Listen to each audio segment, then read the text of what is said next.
My first interview with Professor Jiang Shui-Chin about predictive history, religious eschatology, and the end of times is the most watched interview on my YouTube channel. And it's no surprise, as his YouTube channel, Predictive History, was already going ballistic online with tens of millions of views and a whole horde of subscribers flooding onto his platform. Somehow, in the time since, Professor Jiang has gone even more viral, with influencers remixing his clips online on platforms like Instagram and TikTok, bringing his content to more and more people. So I am incredibly privileged and of course honored to have him as a guest on my own platform for the second time now. A lot has changed in the world since our last interview, like the Gaza ceasefire, bombing Venezuelan fishing boats, and escalating tensions with both Russia and Iran. So today we're going to be focusing on renewed tensions with Iran, the progression of these extremist eschatological beliefs held by the powerful forces seeking to bring about the end of the world as we know it, and some of the predictions Professor Jiang may have for the future. Without further ado, my second discussion with the legendary Professor Jiang Shui-Chin. Professor, I'd like to start with Iran. Since we last spoke, both Iran and Israel have made preparations for another round of conflict. There are some who believe this conflict is right around the corner, while others believe it could be a year or two away. What are your thoughts about a potential new war with Iran? Right. So I think in the second round, basically Israel and Iran are all in. The 12-day war, it was more like testing the waters. Israel believed that with decapitation strikes, it could overthrow the Iranian regime. And what it discovered was that the regime was far more cohesive, far more resilient than it could ever imagine. And in fact, you could argue that the decapitation strikes actually helped Iran because it removed an ossified bureaucracy from the military. Top generals were removed, which allowed more energetic, more younger, more innovative lieutenants to rise in the ranks. Also, the 12-day war unified Iranian society, and it really removed all possibility of peace from the minds of the Iranian people. So if they're around two, and I believe, like most experts, that around two is imminent, then the Iranian people, the Iranian regime, will be much more unified. Israel, on the other hand, knows time is running out. Israel has really dug itself a huge hole. It cannot afford peace anymore. Its society right now is on the brink of civil war. Netanyahu is on the precipice. If there is peace, Netanyahu will be brought to trial and be charged with war crimes. So his only option is to continue the war. And so we're headed to a collision. And in this collision, I think that the stakes are much higher. I think that this war will be much more sustained. The two things I'm looking at in the second round is, first of all, will Iran close off the Strait of Hormuz? As you can imagine, if Iran were to close off the Strait of Hormuz, it would bring in the entire world. The entire world would be impacted. Southeast Asia, mainly China, South Korea, Japan, get most of its oil from the Middle East, and this would severely hamper the Southeast Asian economies. So that's the first big question. Will Iran close off the Strait of Hormuz? Second big question is the out-access of mosques. Now, as we discussed last time, Israel imported 5 red heifers from Texas. And this was like 3 years ago. So now the red heifer is all of age. And why you do this is you need to sacrifice a perfect red heifer in order to consecrate the grounds for the building of the third temple, the rebuilding of the Temple of Solomon. To do that, you have to destroy the Al-Aqsa Mosque. And as you can imagine, this would cause tremendous political repercussions throughout the Islamic world. You could see revolution, civil discontent, even regime collapse and overthrow. So these are the two big questions that we would look at in a second round. You know, Professor, just to comment, I'm not sure if you're aware of this, but there are reports that they already sacrificed the red heifers. There was a secret ceremony, apparently, and there was an Israeli Jewish influencer who was doing a podcast, and he held up a dime bag filled with ashes, and he says, "We've already sacrificed the red heifers. We have the ashes." Breaking red heifer sacrifice update. The recent red heifer sacrifice wasn't burned in a rehearsal. It was real. The red heifer people, they fooled everybody. So what they did was they said, we're just going to do a practice one. According to Adam King, he has the ashes. Right here, red heifer ashes. They ended up going out, doing a real cow, and that's tikva. It was a real offering. They did it all by the laws. And they use the ashes actually to perform in a sort of ablution. So they mix it with like holy water from a spring, and they have a bunch of other rituals that they do, but they essentially create this water that they use to cleanse Jewish people that can then prepare them to enter the grounds in which the third temple would be built, of course, which is in, they believe, the area where Al-Aqsa it currently is. Yeah, so I've heard these rumors, and I don't know how true they are. I was always under the impression that before you could build a third temple, you need to consecrate the ground, and so you can only do that after you destroy the Al-Aqsa Mosque. But as you say, what they've done is a possible religious workaround. So it's entirely possible that they've done so, which means that they're on a very fast timeline. They want to get this done as soon as possible. I've also heard rumors that they've already built the third temple brick by brick, and so it's very easy once the Al-Aqsa Mosque is destroyed to quickly resurrect the third temple. And as you know, the third temple is important for eschatological purposes. The third temple is where the Antichrist is supposed to reign supreme. The third temple is supposed to usher in the return of the Jewish Messiah. So for lots of eschatological reasons, you need the third temple. In fact, it's the key piece. This brings me to my next question, actually. Some people might find it hard to believe that rational state actors guided by geopolitical realism would also be under the influence of eschatological beliefs, which to others would be considered irrational. Right? If you don't subscribe to that ideology or that religion, then you might find it to be irrational. So, can you help us understand why a state, let's say Israel or Iran, would prioritize eschatological beliefs over the cold, calculated geopolitical realities that should be influencing their decision making? So, with Israel, you would think confronting Iran like this is irrational. Perhaps to you and others, when you take into consideration their eschatological beliefs and their Greater Israel project, it actually seems that that takes priority in their minds over the geopolitical realities that might advise them to not be as aggressive. Right. So the first thing I will say is that in geopolitics, the conflict within states is more intense, more great, and more important than the conflict um, between states. So the question then is, if you're working within a imperial bureaucracy, which is what the United States is, how do you obtain power? The problem with bureaucracies is that they're slow, they're compartmentalized, and they are extremely hierarchical.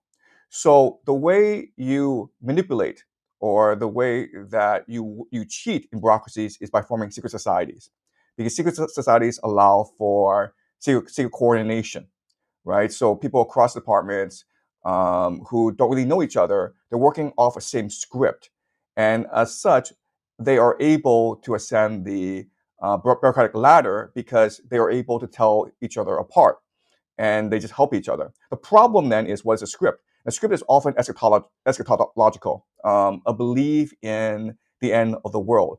And so for Freemasons, it's the belief in the creation of a world government.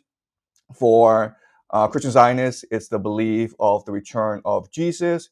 For religious Talmudic Jews, a faction that we often refer to as the Frankist Talmudic Jews, they want to see the coming of the Messianic age. But the thing is that with all these eschatologies, they have a similar script. So the script involves Israel fighting World War III, the building of the third temple, the return of the Jews to the homeland, the coming of the Antichrist. So what is interesting is that these are different secret societies, and they're often in competition with each other. But for the purpose of eschatology, they work together. So, and what's important for us to understand is that these different secret societies are heavily embedded in the American national security apparatus, CIA, the Pentagon, the FBI, as well as government of Israel. And for the longest time, these secret societies were dormant because they really couldn't achieve their eschatology. But with the collapse of the global liberal financial order, with Brexit, with the rise of Donald Trump, with this war in Ukraine, these secret societies see an opportunity to achieve their eschatological vision. And they're working directly with religious fanatics in the state of Israel. So I would say that Israel is not working alone. I would say that Israel is working very much in conjunction with the national security apparatus of America. What you're describing with these secret societies, it sounds like is a deep state, Oh yeah. or another word for, I guess you could call it the deep state. But with Israel and with Zionism, as we know, many of their leaders, many of their politicians, many of their people are actually atheists. They're secular. They don't actually believe in the religion, but they still believe God gave them the land, even though they don't believe in God literally. So in the case of these secret societies, the deep state, whether it's in the United States or Israel, how is it the case that you have atheist leadership that don't literally believe in the story, but still somehow subconsciously or even deliberately adopt the eschatological beliefs that are literally connected to a literal belief in the religion, the story, the concept of God? Well, that's the beauty of eschatology, because you actually don't need belief; you need interest to align. So you're correct in saying that most Jewish Zionists, they're actually not religious; they're atheists. In fact, Orthodox Jews believe that Zionism is sacrilege; it's an aberration; it's a blasphemy against the true religion. And there's always been this major conflict between Orthodox Jews and Zionist Jews. But what Zionist Jews believe in is a Jewish homeland. They believe in the Greater Israel Project. They believe in Jewish supremacy. And so they are cynically working with Christian Zionists, Jesuits, Mormons, other secret societies in order to advance their interests. Remember, they want to see the building of the third temple. They want to see World War III. They want to see the Greater Israel Project. But at this point, they are going to diverge because they have different eschatological frameworks. So for these religious Jews, for these Zionist Jews, they believe that the Messiah will return and Israel will become the most powerful nation in the world. It'll be Pax Judaica. The Freemasons believe that you will create a world government. Christian Zionists believe that Jesus will return and kill about a third of Jews and then convert a third of the Jews, and then the rest of the third will be damned to hell. The Jews themselves believe that Christians, at the end of days, will all be enslaved by the Jews. So that's what's interesting. It's all cynical calculation. These secret societies, these different religious orders, they believe it's important to work together now to achieve this eschatological vision. But once this vision is achieved, then you can see a massive civil war break out among these different factions. So it sounds like these deep states or these secret societies are a combination of people who literally believe in the religion and then people that are cynically going along because their interests at the end of the day are aligned. And so whether or not you actually think the Messiah, let's say Netanyahu, maybe he doesn't literally think the Messiah will come out of the sky and appear in the third temple, but he still wants to see, Israel move in that direction because it somehow satisfies his own interests or the interests of the Greater Israel Project, which he still believes in. Right. So one thing to remember about geopolitics is that it's often about the convergence of different interest groups. So the Greater Israel Project is not a project undertaken by Zionists alone. It's heavily supported by the military-industrial complex of the United States, which wants to control all trade routes in the Middle East. Russia and Iran has something called the North-South Corridor. And there's China has something called the Belt and Road Initiative. Then there's something called the European, Middle East, India corridor. So the Middle East is really the center of all global trade, and whoever controls that real estate controls all global trade. So the military-industrial complex, financial interests, City of London, Wall Street, they all want to see the Greater Israel Project achieved. So that's what geopolitics is. Wherever the most powerful groups, wherever the interests converge, is whatever happens. I see. So I'd like to, I guess, now introduce Gaza to the mix. As you know, there is a quote unquote ceasefire. What that means is basically a reduction in violence. It's Israel continues to kill people. They continue to starve people. They're just doing it at a scale that is lower or lesser than what we saw previously at the height of the genocide. Now, none of us, I think, are falling for this. We're all aware of the fact that this is likely going to continue and escalate again with Israel continuing to slaughter people. But with that being said, what do you think comes next, and how does Gaza fit into Israel's greater Israel project, the war with Iran, et cetera, et cetera? Yeah, so what's happening in Gaza, the upcoming war with Iran, um, the Houthis, Lebanon, it's all interconnected, right? Because Israel sees the Axis of Resistance as one enemy headed by the snake in Tehran. So from a Israeli perspective, all these things are interconnected. And you can make the argument that this pause in Gaza is so that Israel can prepare properly for the upcoming war against Iran. But as you say, this ceasefire, I mean, it's not really a ceasefire. Israel continues to commit atrocities every day. And you can make the argument that Israel just cannot stop because Israel has reached a breaking point where if it stops, then it needs to look in the mirror and account for all the atrocities it's committed in Gaza for the past 2 years. And they can't do that. It would just mean a fracturing of Israeli society. It would mean the breaking down of the Greater Israel Project. It could possibly mean the end of Zionism. So unfortunately, the situation is that Israel has gone all in. As I've said in previous videos and previous lectures, I believe that what's happening in Gaza is a ritual human sacrifice. And this is something that the Aztecs did, this is something that the Romans did, the Spartans did. You do that because you're at war and you need to commit your entire population to total war. So if there's ever peace, then there's always a risk that the Palestinians will one day seek vengeance against Israel for what's happened, and the Israelis cannot allow that.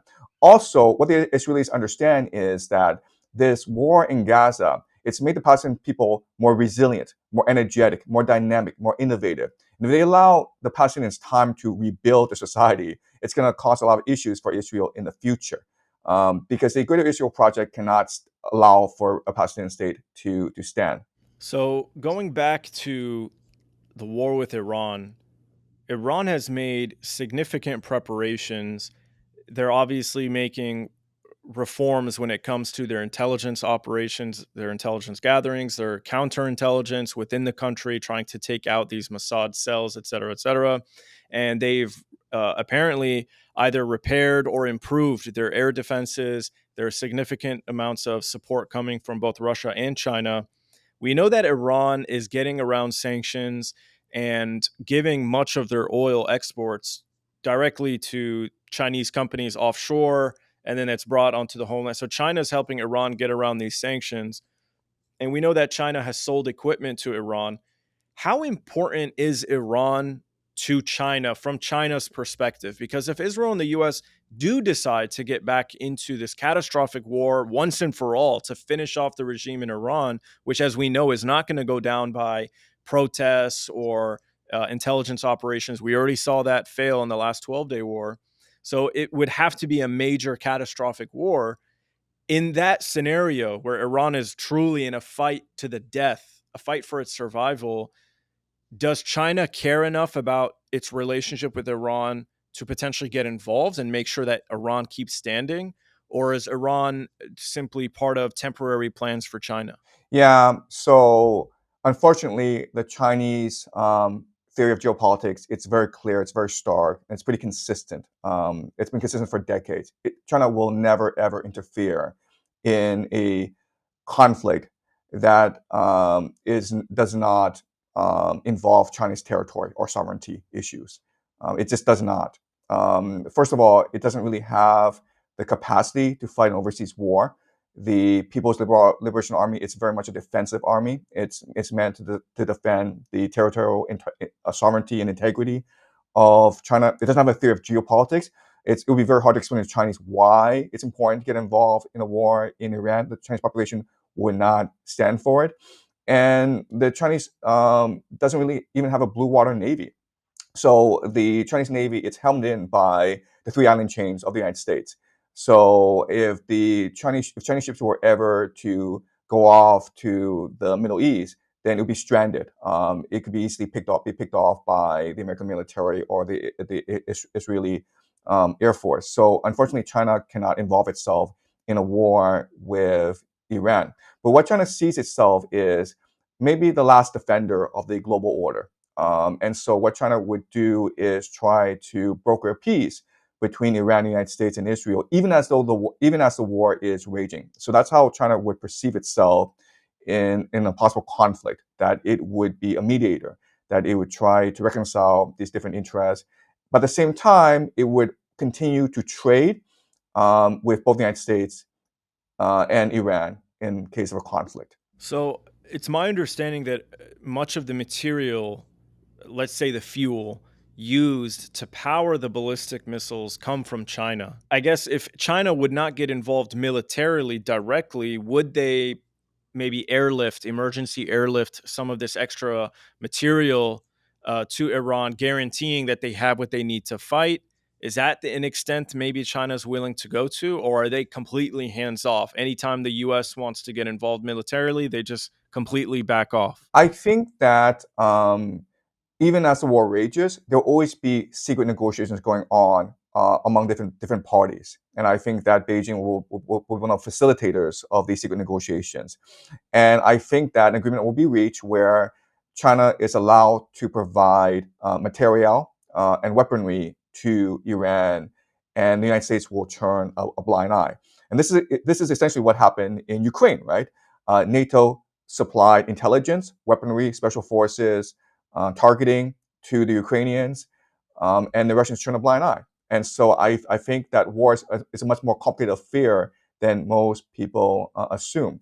Also, I hate to say this, but all these nation states are cynical. So there could be a situation where America, Israel is fighting a war against Iran, but American companies, Israeli companies are providing certain material to the Iranians for a lot of money. Okay, so war is a very complicated affair, and we can't just say that when the United States goes to war against Iran, that's it. It's the finish. At the end of the day, I keep on saying this, but the conflict within nation states is much greater than conflict between nation states. So when a war happens, it's often as a way to deflect from the greater domestic tensions within a nation state. So you mentioned the war with Russia and Ukraine and how Russia turned a blind eye towards the involvement, very direct involvement of NATO. In many cases, it's Western forces operating missiles in Ukraine that are hitting Russia. They're doing everything but pushing the button. So they're very heavily involved. Now, there was the belief that tensions with Russia would cool down when Trump got elected. That did not happen. Then there was hope that after the summit they had in Alaska, that tensions would cool down in some way at some point. That has not happened. And recently, they've actually canceled a summit or a conference they were supposed to have in Budapest. And now it just seems like things are going to escalate from here. And of course, there are discussions potentially of the U.S. providing Tomahawk missiles to Ukraine, which not only can strike Russian territory, but are also capable of carrying nuclear weapons.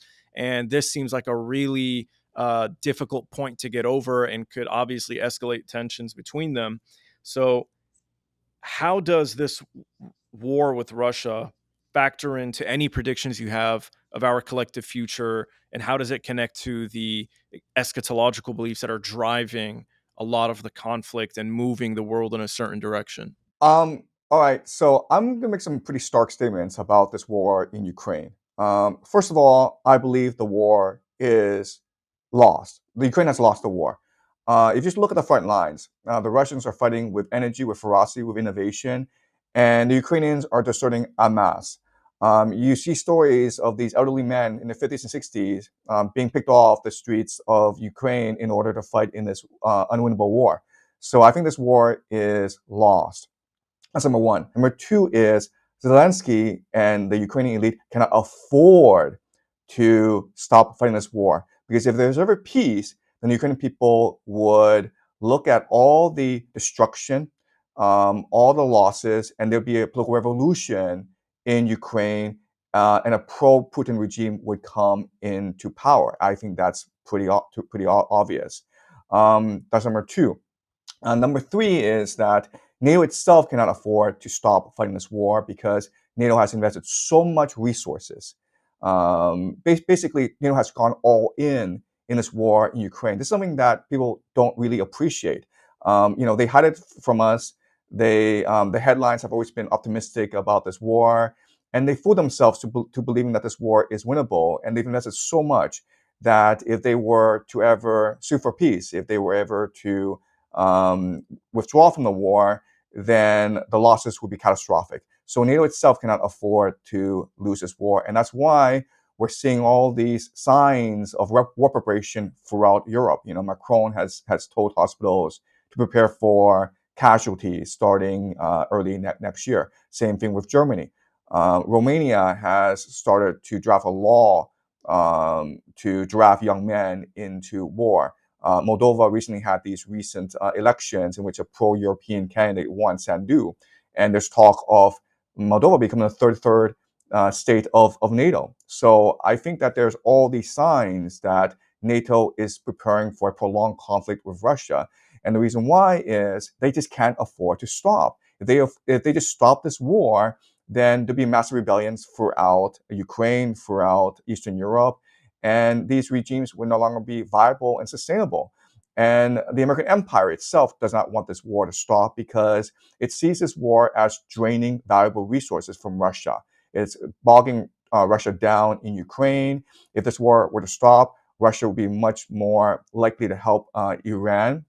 It could possibly try to restore the Syrian regime. Russia could offer help to Venezuela and Cuba and Nicaragua in the American theater. So for many reasons, they just can't afford to stop. So what I think will happen, I've made this prediction before, is that the conflict will converge in Odessa.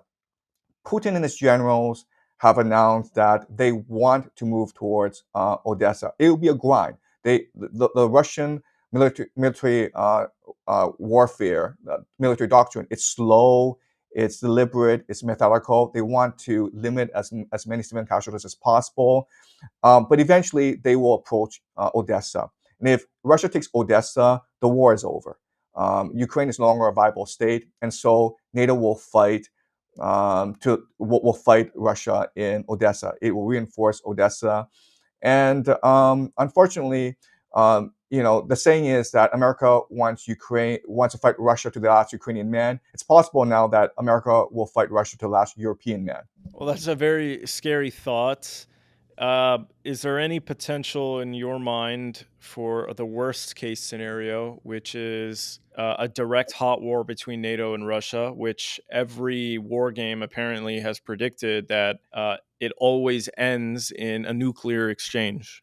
Is that a realistic possibility, a 50% chance, 10% chance, or is it something that you don't even want to think about? Well, so Trump and Putin met in mid-August in Anchorage, and they had a very good meeting. And it seemed both were very happy with the results of the meeting. And right after the meeting, as you mentioned, conflicts start to arise everywhere. So Trump started to send the American Navy, to Venezuela. Putin sent more drones against NATO countries. So the question then is, what was the point of that Anchorage meeting? And many people believe that it was for peace. But if you change your perspective and said, maybe it was for war purposes, maybe Putin and Trump agreed to fight even more. So the question then is, why would they do that? Well, both Trump and Putin have a common enemy. And the common enemy is the global financial establishment order, which has controlled the world ever since the fall of the Soviet Union, right? Remember, George H.W. Bush announced the creation of the New World Order. And what did that mean? It meant that these different elites of these different countries, China, Russia, United States, Europe, would get together and they would steal from their own people. So these are parasites. And both Trump, Putin see the global establishment elite as the real enemy. They see NATO, they see the American, European deep states, they see the EU as the common enemy. And so how do you destroy the global financial order? Well, you drag them into a war that's not winnable, that would cause tremendous popular discontent within their nations, and which would lead to the overthrow of their respective deep state regimes. And I think that's the strategy that Putin and Trump have mapped out. So I think that this war in Ukraine, what's happening in Venezuela, it's all just a reflection of that. Now, I believe you when you say Putin believes that, but I'm not so sure I agree that Trump actually believes that. I know that's what Trump markets himself as, but I view Trump as really just a selfish billionaire, and we have his entire career to look at. He's always been interested in money and fame. And so I find it hard to believe that he's I'm not saying that you're not right in this situation. I just don't know. It's hard for me to see Trump from that perspective. Putin, I can definitely see. But Trump, I feel like, is just very self serving. And perhaps he was so egotistical, he thought if he just talked to Putin in Alaska, they could, get the ball rolling and bring some kind of end to this that would somehow favor the United States, which was kind of ridiculous. So, what am I not seeing about Trump that leads me to disagree with that, in your view? Right. So I completely agree. I think that Trump is self-serving and he's corrupt and he's egotistical. He's a narcissistic egomaniac. Everyone knows that. But what does Trump keep on talking about? What really keeps Trump awake at night? Well, it's the 2020 election. The 2020 election, in his eyes, was something that was orchestrated by the deep state. If there were no pandemic, if it were not for the fact of these mail-in ballots in the swing states of Wisconsin, Michigan, and Pennsylvania, if it were not for the collusion of the entire global financial elite, and in which they pour $6 billion into defeating Donald Trump, if it were not for just widespread fraud, cheating, and collusion among the global financial elite, then he would still be president. And everything that happened from 2021 to 2024, the raids in Mar-a-Lago, all these financial lawsuits, being banned from the elections, all this persecution would not have happened. So in Trump's eyes, his true enemy is the deep state. And the deep state is something that is global. It's a global octopus, and he needs to destroy that. Trump is intent on a third term. I think that you just look at all his actions. If you just look at all the signs, he's telling you he wants a third term. He recently is selling these like Trump 2028 hats. I mean, everything he's done has sort of like relayed to everyone that he's intent on a third term. And so, how do you get a third term? Well, first of all, you have to start wars everywhere because then you have these extra judicial, extra constitutional powers that allow you to stay a third term. But also, you need to actually also undermine the deep state. So you need to promote factions that are loyal to you, and you need to undermine factions that are loyal to the global order. And that's possibly why we're seeing all these wars in Venezuela. Because remember, the biggest drug runner in the world is the CIA. So these Mexican drug cartels, Venezuelan drug smuggling, it's all controlled by the CIA. So why would Trump do that? Because he wants to undermine the CIA, which he sees as a direct threat to a third term. That's all very fascinating. I was actually about to ask you about the connection Venezuela has to uh, your predictions for the future, or perhaps the connection to these eschatological beliefs. But it sounds like Venezuela is, like you said, a part of Trump's plan to counter the CIA. Let me ask you this: do you think Trump views himself as a divinely favored savior? Some people have called him like the second coming of Christ. So maybe he doesn't actually think he's the next coming of Christ, but after surviving an assassination attempt where he was a couple millimeters away from having his brains blown out, does he view himself as divinely favored, as some kind of like messianic figure? Right. So there's an interesting fact about Trump that people sort of dismiss. They might have read about it, but they completely forget about it because it's so confusing. It creates cognitive dissonance. And the fact is this: Trump does not drink. He does not do drugs. He's a teetotaler. So it's a really strange idea because Trump is a consummate playboy. He's been in the tabloids since the 1980s, sleeping with all these beautiful women, hosting all these lavish parties. So you imagine that he's just this raging alcoholic, along the lines like Jay Gatsby. But he does not drink. His entire family does not drink. So why is that? I'm not sure if you've read Robert Carroll's biography of Lyndon Johnson. But when he was very young, Lyndon Johnson was already strategizing about how to portray himself, how to act in a way that would allow him to become president of the United States. Trump does not drink, and he's been talking about himself as a possible presidential candidate ever since the 80s. Just go back to the 1980s when CNN was interviewing Trump in the Democratic Republican presidential elections. And they were like, how do you feel about, the convention? And Trump's is always like, this is great. And then one day I'm gonna run for president of the United States and I'm gonna win. Okay, so he's been thinking about this ever since the 20s and 30s. And so I do believe he is a messianic figure. I mean, like, I do believe that when he goes to bed at night, he does have these visions of grandeur, of himself on the world stage, of creating peace around the world. I mean, like, if he were not messianic, if he did not see himself as divinely ordained, it'd be very hard for me to explain his actions. The fact that he does not drink, does not do drugs, he's an extremely disciplined individual that has basically curated his image for decades in order to reach the point where he is. Look at The Apprentice, right? What really propelled him on the national stage is The Apprentice show, and that is, almost. I mean, it's brilliant in the way that it portrayed Trump as this great leader, and it stayed in the minds of Americans. I agree with you that Trump could potentially seek a third term, and the only way to accomplish that is some kind of suspension of the status quo, the rules that would prevent him from obtaining a third term.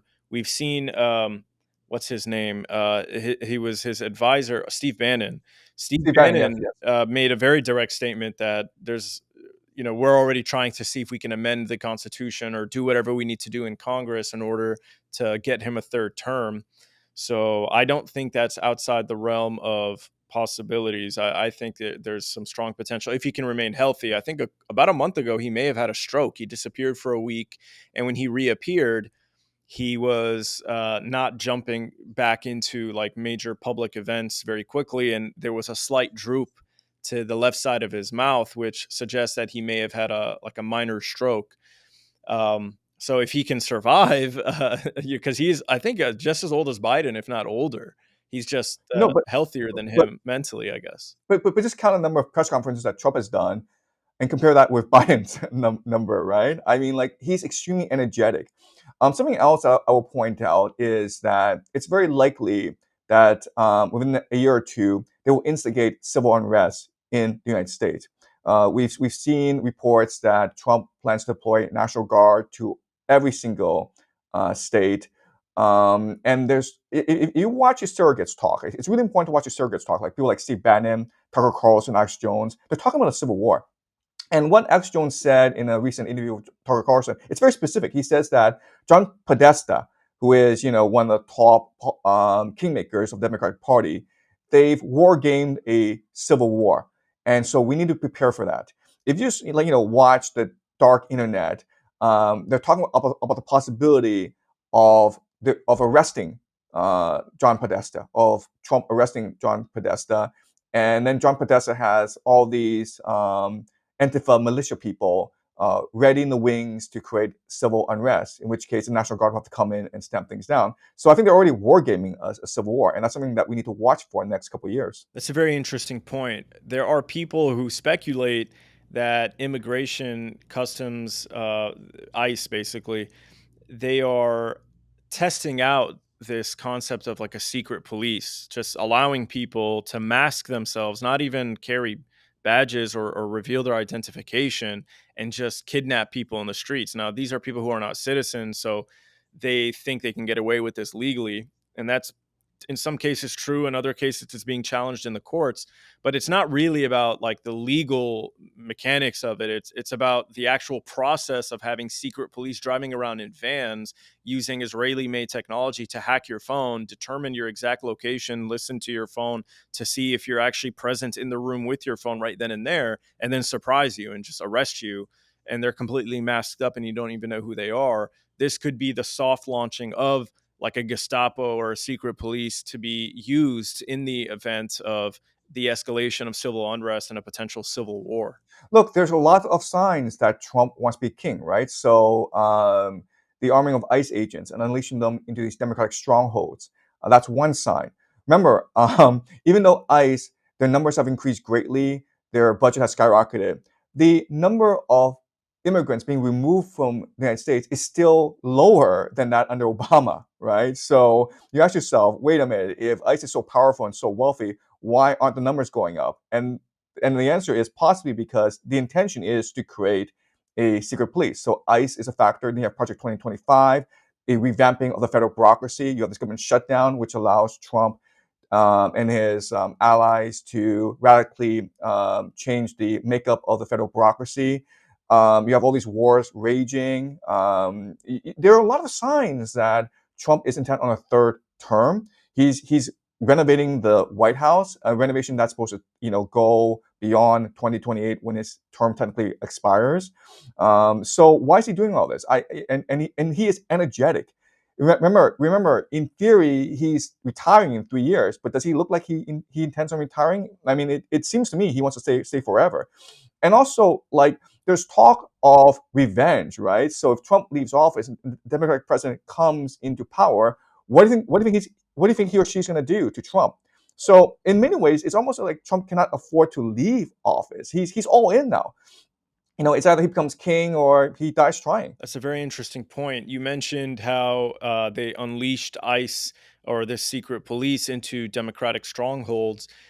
There was, I don't know if you're aware of this, but a couple of years ago during the Biden administration, these migrants that would cross the border, the state of Texas would put them on buses and send them to New York and send them to Chicago and say, you deal with them. And then they became a burden on the city of New York. Like, citizens are asking, wait a second, why is a migrant who just got off the bus getting like $3,000 a month for free in order to get a hotel and get food? And so it became a political issue then, but it's an even bigger political issue now because they're like, you have a bunch of migrants that we need to get rid of, and they send ICE there. So it's like a Trojan horse. They sent them the migrants, and then they provided the justification in order to send the secret police after them. Right. So, sorry, but I'll just point out that Trump has a feel for vibes, right? Trump knows the mood of the public, and what he's doing is pretty popular with the American people. And I'll also say the Democratic Party is in shambles. They have no direction. They have no vision. They have no leadership. Recently there was this No Kings rally around the United States, and it's like we can't have a king, but nothing else, right? You're not allowed to talk about equality, corruption. You're not allowed to talk about what's happening in Gaza. You're not allowed to talk about what's happening in Ukraine. You're not. You're just allowed to say we don't like Trump. That's it. So the Democratic Party is in shambles, and I will say that if Trump becomes king, which is entirely possible, then he has to thank the Democratic Party. Because without the Democratic Party, it would not be possible for him to be king. Look, there's a Democratic Party that sabotaged Bernie Sanders and a possibility of political rejuvenation within the party. It was a Democratic Party that put Joe Biden into office, and it was such a disaster that the people voted for Trump. It was the Democratic Party that continues to gaslight people. The mainstream media, the Democratic Party is telling people there's nothing wrong with the economy, there's nothing wrong with Washington, there's something wrong with us. Just shut up and stay home and do what you're told. And during the Biden era, that's what people were told, even though people could no longer afford groceries, people could no longer afford gas, people were unemployed. So I'll say this: if Trump were to become king, it's because of the fault of the Democratic Party. Not to sound cliche here, but or to state the obvious that many people have pointed out in the past, but this sounds a lot like the fall of the Roman Republic and the rise of the empire. Just the Yes. No Kings rally, even the possibility that we can discuss a third term and Trump presenting himself as a king, even though America's already been in an imperial state for quite a long time. We don't refer to it as a true democracy. Or a republic. Even people might still have those delusions, but people who are aware of the facts know that this is an empire and it acts in an imperial fashion, and there's nothing democratic or republican about it, truly. But still, there's this discussion about Trump taking another term, and this was the exact conversation between those who supported Julius Caesar and those who opposed him in the lead up to the fall of the Roman Republic. So, in your view and your understanding of Roman history and American history and where we're at today, does this history rhyme, and what can we learn from the collapse of the Roman Republic and the rise of the empire? And what can we apply from those lessons to our current understanding of what's happening today? Look, the reality is that it's not just the Roman Empire, it's all empires. Eventually, they produce an elite that is hereditary, which is corrupt, which is rent seeking. So the Roman Empire, after it defeated all its enemies, Carthage, the Greeks, Macedonia, their elite started to prey on the people. And so what the elite would do is steal people's land, including public land, and charge people rent for that, forcing people into debt slavery. And this was the majority of the population. And this created an appetite for reformers to emerge. So the first set of reformers were the Gracchi brothers, Tiberius Gracchus.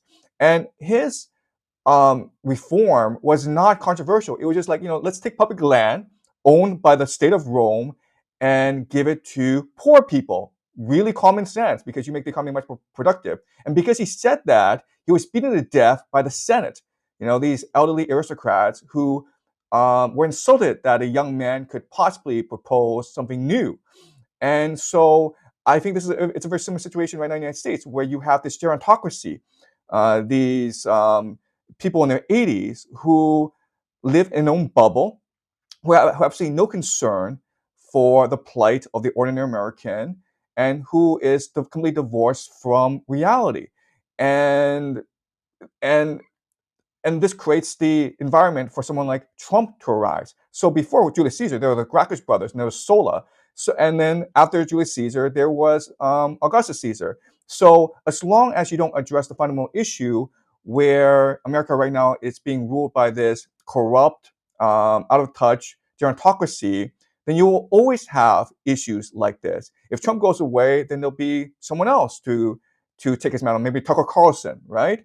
Or MTG, or someone else. But you always have this explosive social environment, and the people are just calling for relief. And the only person who can actually deliver relief are kings historically, because kings are the ones who are able to rally the people against the elite and redistribute land and erase debt. I want to ask you now about your videos have been going ballistic. Like you've created sub channels now, or if it's not you, it's your fans. I mean, right, right, Um, right. and those clips are going viral, and they're everywhere. Like when I would tell people, yeah, I'm interviewing Professor Jiang, they were like, oh, I've seen his videos on YouTube. But now, like my sister is sending me your videos as someone else remixed on Instagram. So your videos are going Well, absolutely viral, and you're producing all kinds of content, educating people at all sorts of things. One of the things you're educating your high school class, and correct me if I'm wrong, it's your high school class that you're it is my documenting class, your yes. classes. Yeah, one of the subjects you're teaching is quantum mechanics, which is interesting for two reasons. One, because it's such a fascinating subject. The other thing is that these are high school students and you're teaching them quantum mechanics. In America, I don't think the high school kids are learning quantum mechanics.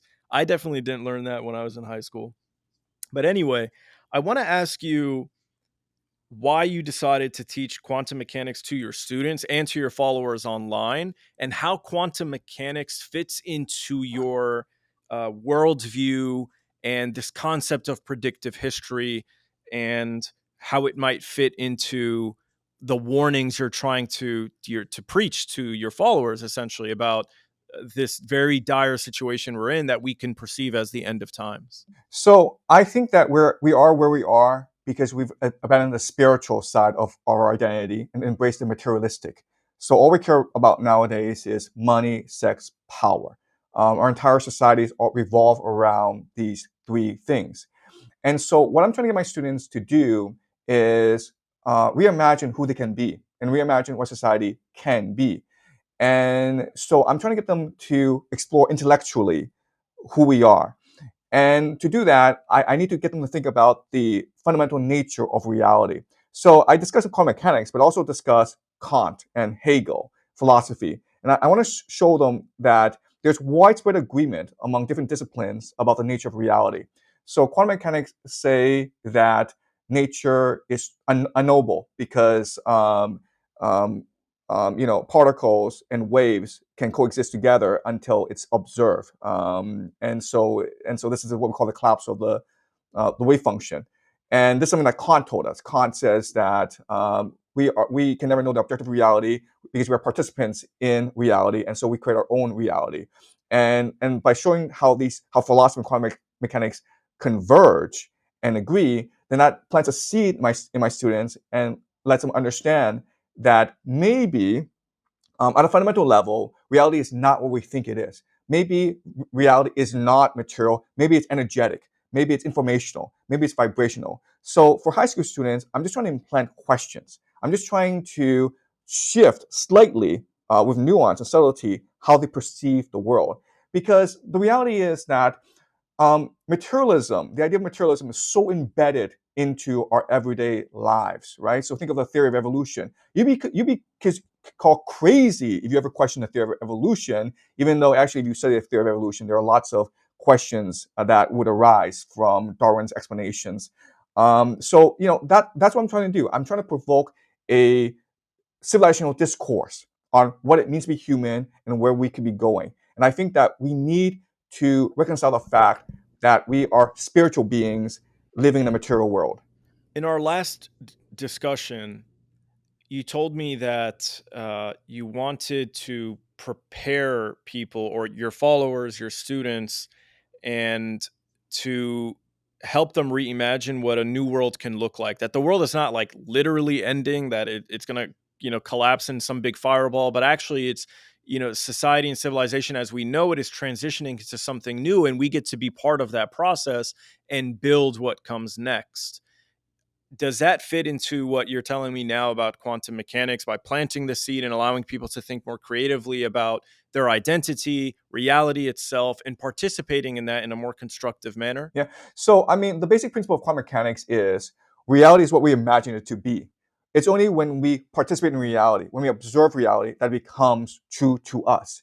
And so that's the main lesson that I'm trying to teach my students, that the imagination is the animating force of the universe. And the future is what you imagine it to be. So don't be passive, be active, be proactive. And as the world changes, as the world devolves, as the world shatters into chaos, dream of a better world. And it will become a better world. And that's the message that I'm sending to my students, but obviously with some nuance. Yeah, I think that's powerful and it's important. I'm wondering what role you view humanity having moving forward, in turn, because I guess when we think about ourselves as participating, um, most people simply participate in the world by participating in the economy, and they participate in the economy through their labor. But their labor is essentially being replaced right now by AI. If not today, the AI being built today is designed to replace your labor tomorrow. I was listening to a discussion today. There are these AI researchers and scientists. They have like their own podcast, and they get on YouTube every week, and they update people about the developments in AI. And they were describing a world I simply could not care about. They were Yeah. talking about how excited they were for AI, that AI it was going to do this and was going to do that. And I was thinking, what are we going to do? I don't like AI is going to do all these wonderful things, and it's going to benefit Sam Altman and the 10 other Zionist Jews who own the entire apparatus for it. How does it benefit me and the common person? What are we going to do when we're stripped of our labor and we're stripped of essentially our meaning and our purpose, at least what we think is our meaning and purpose? So how does this relate to the rapid advancement of AI? Look, I have a different take on AI than most people. I don't think AI will ever be achieved. AGI, right? Artificial General Intelligence. If you just look at the technology, the resources underpinning AI, it's tremendous, right? You've got these data centers that's sucking up all communities' water and electricity, just so that people can create these silly images on the internet. It's really silly endeavor. So I don't think AI is actually that fantastic. I don't think it actually does anything. And I think that eventually the entire AI bubble will collapse because they've put in trillions of dollars into it, and they still have not figured out how to make money off it. So Sam Altman has come out and said that from now on, ChatGPT will do sexting, right? So engage with humans in sexual dialogue. Like why would you want AI to do that? And I think it's a sign of desperation. And I think that what people don't really appreciate is the elite, okay, everywhere, they are desperate. They're desperate to maintain control because they know they're losing control. They've lost control of the narrative. People no longer believe them. So you have AI, but you also have like talk of like demons and alien invasion and all that. And again, it's all like this desperation, anxiety among the elite to maintain control when they've lost control. And I think that what we're really optimistic about is a spiritual awakening of humanity. And I'll be honest with you, I like the fact that I blew up on the internet. I was at 500 subscribers 6 months ago in May. Now I'm at like 800,000. It's just incredible, my growth. And I think it's because I'm delivering a message that's right for the time. I've been saying this for a long time, but it just happens that I've hit a nerve, and it's because people are now ready to understand their true potential. And I think that once people lose faith in artificial intelligence, lose faith in authority, and once they establish a greater faith in themselves, then they'll truly establish themselves as divine spiritual beings, and their imagination, human imagination, will be truly unleashed. And we could approach a golden age of human creativity and potential. I hope so. I hope you're correct about this. I agree with you that right now, the way that we see AI being manifested is in what they call slop, AI slop, which is uh, sexting, garbage imagery, like really poor videos. But we've actually, if you look at like the first video of Will Smith eating noodles a couple years ago with AI, it looked terrible. Now it's like almost lifelike. And I saw a very emotional video that went viral the other day. There was a 32-year-old musician who said, I've dedicated my entire life to music, and I've made money since I graduated high school making music. Doing sound design, being on set for productions or making music or doing whatever they could in the field of music to make money.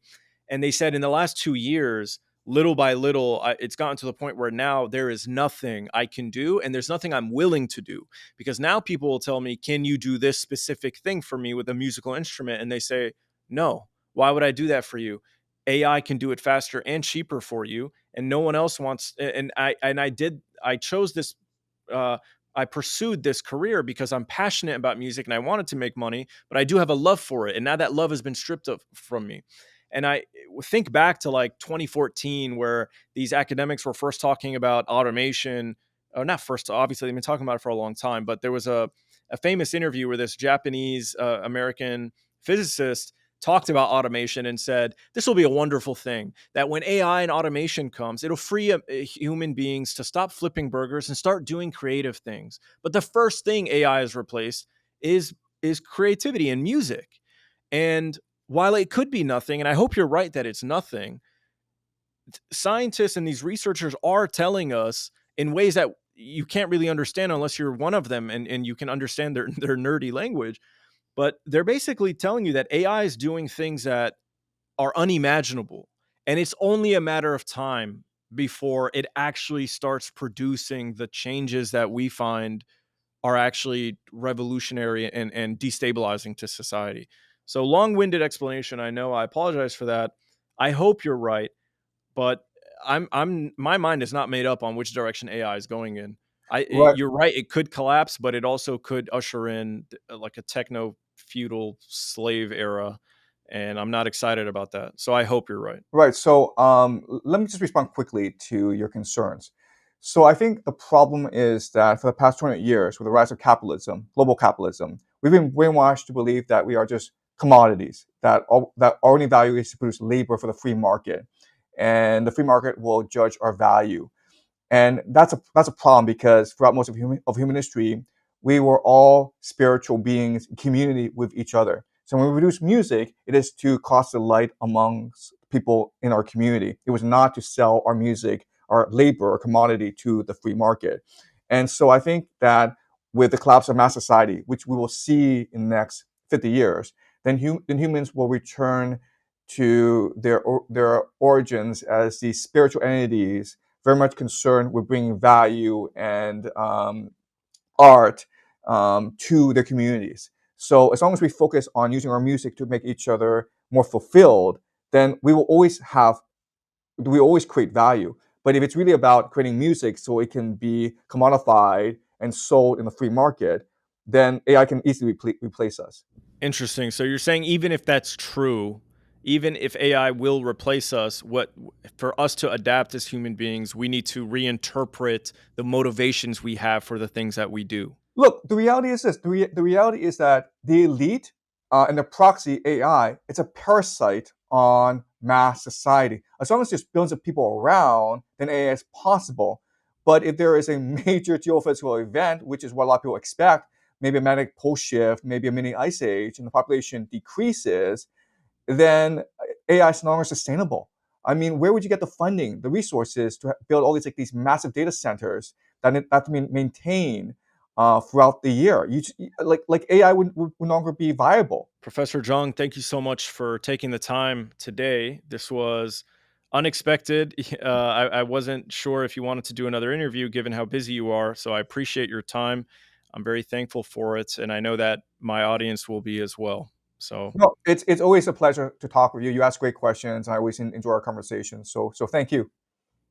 absolutely. Thank you. We'll talk again soon. I want to give a special thank you to our channel members. You all keep this channel alive. Because I don't have that many channel members, I'm going to call them out one by one by name as a special thank you for your support, which makes my work possible. Jim Pants, L44 Sin, DM Metrics, Ayun Ali, Billy BUI, Ibrahim, John Young, Osama, Dorothy, 888 Castle, K, Riri, Ahmed Aswani, R Amin, Omar Caracas, Sharij Aslam, and Mo Barak. If you enjoyed this conversation with Professor Jiang, please don't forget to like and subscribe, and take a look at the rest of my content. You might want to take a look at my explainer videos playlist. That is the content that most of my followers appreciate. But we also have a bunch of wonderful interviews and podcasts. We have Scott Ritter, Sami Hamdi, many other brilliant academics and journalists. So go ahead and take a look at our catalog and let me know which content that you want to see more of. Thank you guys, and see you in the next one. Trust nothing.